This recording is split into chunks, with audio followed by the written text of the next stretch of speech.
Bienvenue Stop Invest, la chaîne de top d'investissement. Ici, on parle essentiellement d'entreprises de qualité. Avons-nous une opportunité d'investissement sur T. Rowe Price? C'est la question à laquelle on va essayer de répondre en se basant sur les états financiers de la compagnie. Je rappelle que ceci représente uniquement mon point de vue et non un conseil d'investissement. Et comme d'habitude, je me réserve le droit de me tromper. Donc, c'est une demande spéciale ici d'un abonné Top Premium. Donc, je rappelle que dans le service Top Premium, vous avez la possibilité de demander des analyses quantitatives comme celle qu'on va faire présentement ici aujourd'hui. En supplément de ça, vous recevez deux notes d'analyse ici sur des entreprises qui sont sous-évaluées selon moi. Donc, les notes d'analyse sont basées sur la lecture des rapports financiers ainsi que l'écoute des conférences call. OK? Ainsi que les notes de suivi pour les entreprises dont on a parlé précédemment ici quand le besoin se fait. Donc le besoin, c'est moi qui le détermine. D'accord? Si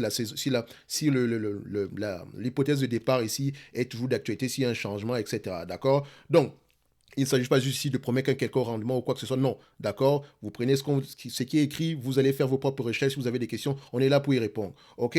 Donc, tout ceci vous se retrouve ici dans le service, ici, Top Premier en supplément, ici, de tout ce que vous avez généralement ici dans la Top Newsletter, qui est généralement ici, voilà, vous recevez des analyses sectorielles ici sur la Top Newsletter qui est complètement gratuite. Donc, s'il vous plaît, ceux qui sont abonnés dans la Top Newsletter, c'est simple. Si vous aimez ce qu'on fait dessus, s'il vous plaît, plus d'étoiles. D'accord? Donc, maintenant, on va aller directement sur l'évaluation de cette compagnie-ci. C'est une entreprise dont on a parlé il y a très très longtemps, d'accord? Donc, enfin, il y a 7 mois. Et vous allez voir ici qu'est-ce qui s'est passé entre-temps. Les bénéfices nets attendus en prévision ici, ici on avait les prévisions de 2022, 2023. Donc, présentement, on a les prévisions ici de 2023 et 2024. Donc, les bénéfices nets attendus ont diminué.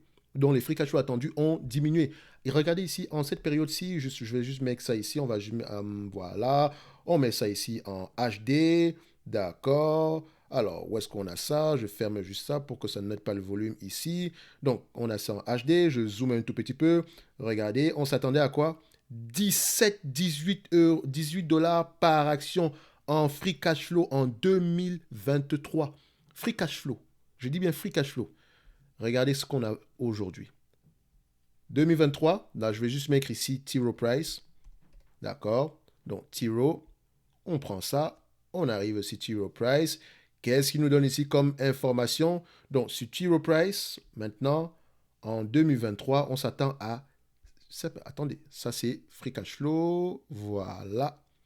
On s'attend à voir combien? Alors, on s'attend à avoir du 8,69 $, la moitié de ce qui était prévu. Attention, vous allez vous dire maintenant que waouh, c'est une entreprise qui est en décroissance, etc. Ça fait partie du business model de cette compagnie-ci. En période difficile, quand les marchés baissent, les actifs sous gestion ont tendance à diminuer. Donc, les frais qui sont facturés par rapport à la taille de ces actifs sous gestion-là vont diminuer. Conjoncturel. D'accord? Également, il y a une acquisition qu'on a pris, qui est également, qu'on est en train d'intégrer en ce moment-ci. Donc, il y a des charges ici supplémentaires. Donc, c'est temporaire également. Donc, ça, c'est aller lire les rapports financiers. Je pense que pour ceux qui sont sur la lecture des rapports financiers présentement, vous avez compris à peu près déjà les résultats de 2021. On s'attendait déjà à ce qu'ils soient à peu près, voilà. 2022, 2020 et 2021 ont été des années exceptionnelles.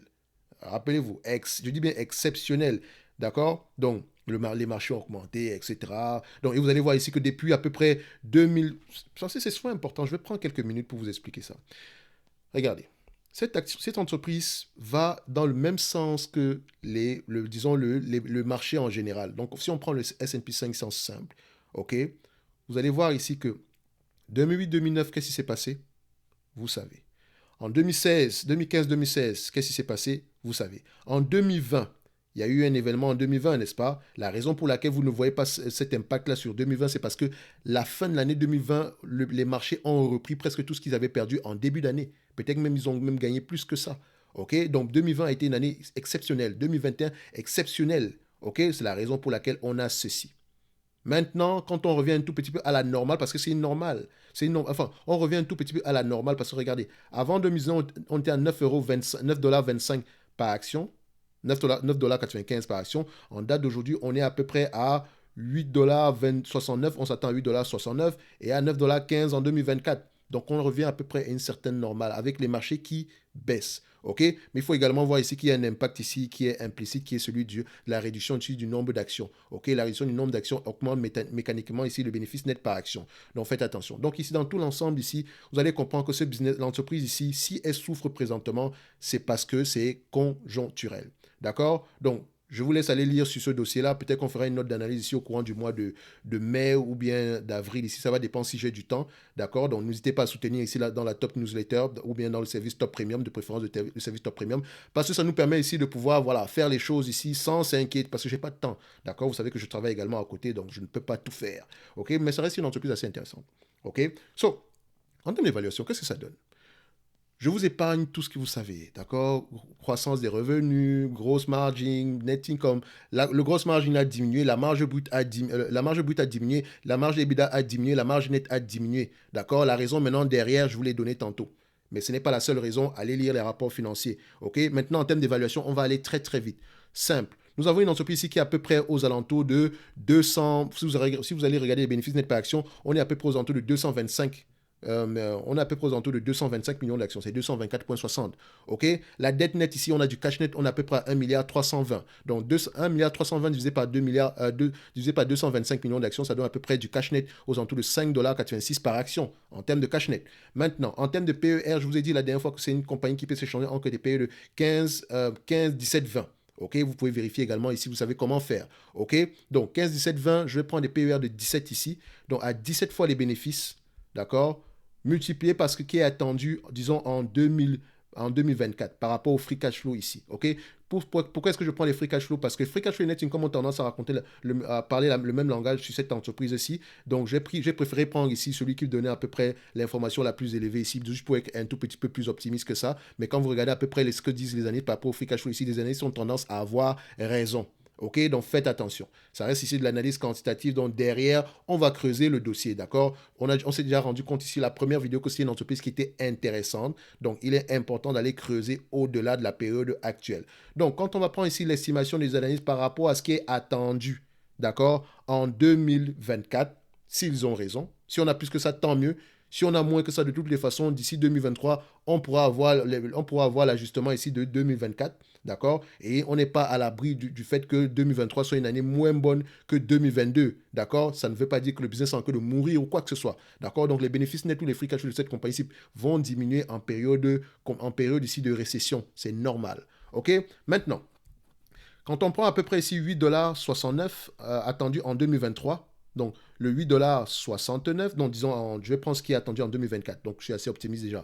Donc 8 $, 9,15 $ en 2024, multiplié par 17 fois les bénéfices, d'accord, plus le cash net, 5,86 $, d'accord, divisé par le nombre d'actions, non, même pas divisé, c'est déjà un nombre d'actions ici, c'est déjà du bénéfice net par action. Donc on aura à peu près 161 $ l'action, d'accord. Au début, on s'attendait à du 200 $ l'action, etc.